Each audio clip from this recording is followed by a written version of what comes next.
Thank you for stopping by to check out our latest video. Please give the video a thumbs up and be sure to subscribe. Okay, let's jump right in.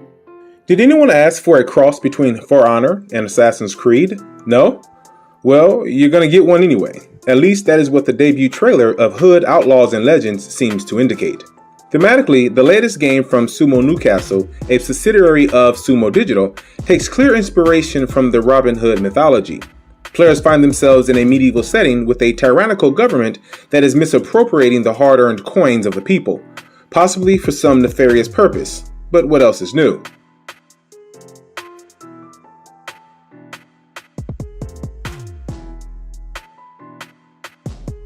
Enter not one, not two, but four roguish outlaws teaming up to breach the government's vault to take back the people's gold, or hoard it for themselves. Who knows, with these morally gray outlaws.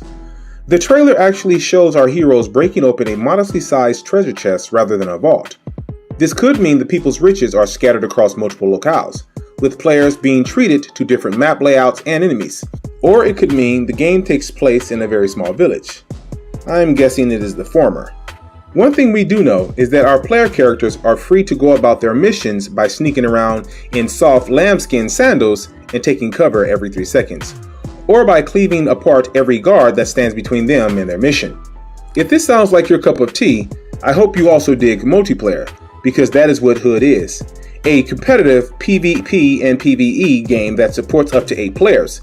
Instead of one human-controlled team of 4, there are 2 human teams looking to outwit, outplay, and outlast each other and the AI guards. Combat is brutal, and very reminiscent of For Honor, where the camera hovers just behind your character so you can admire your bloody handiwork. Speaking of handiwork, you will have access to a medley of melee and range accoutrements to maintain your enemies. Whether combat is a tactical game of knowing when to strike, dodge, and parry, or a simple button mashing affair, remains to be seen. What we do know is that every strike has a visceral impact upon meeting flesh and bone. Yes, if it is not already clear, this is a mature-rated game with explicit gore. According to the game's director, Andrew Willens, the team is going for realism. A character who is carrying away a treasure chest will suffer a debuff to movement, and the amount of ammunition you can carry is limited to what you can salvage from your environment and other characters. As you may have guessed, working well with the 3 other mates on your team is key to winning, which most likely means that each character on your team will have a unique skill set that will come in handy for specific scenarios. Character classes will be present.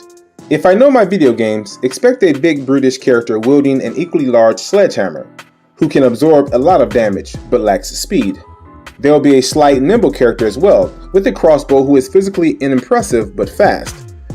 Throw in an all-around character for noobs who cannot decide on a playstyle, and you will have the pillars of the cast. There is no word yet on what will happen if one team has a shortfall of players. Does an AI bot take over? Knowing how incompetent AI friendlies tend to be, one cannot help but feel that the team with fewer human players will be at a significant disadvantage. At this stage, we also do not know if there are plans to include a single-player campaign, because that will most certainly affect the final price. As it stands, Hood does not look like it has enough under the hood, pardon the pun, to warrant a full $60 price tag. It might be worth mentioning that developer Sumo Digital's last major game release, Crackdown 3, did not fare well. The long-awaited third outing in Microsoft's beloved open-world action-adventure game series was criticized for having a dated design and mediocre graphics, despite being in development for an eternity. Here's to hoping that Hood turns it around for the English studio. We know they are capable of producing quality titles, having made Forza Horizon 2 and Little Big Planet 3. Hood is being published by Focus Home Interactive, and will be available on current and next-gen platforms sometime next year. And there you have it. Thank you so much for checking out our video. If you enjoyed the video, please give us a like and be sure to subscribe, and also hit that notification button to be updated on our latest videos.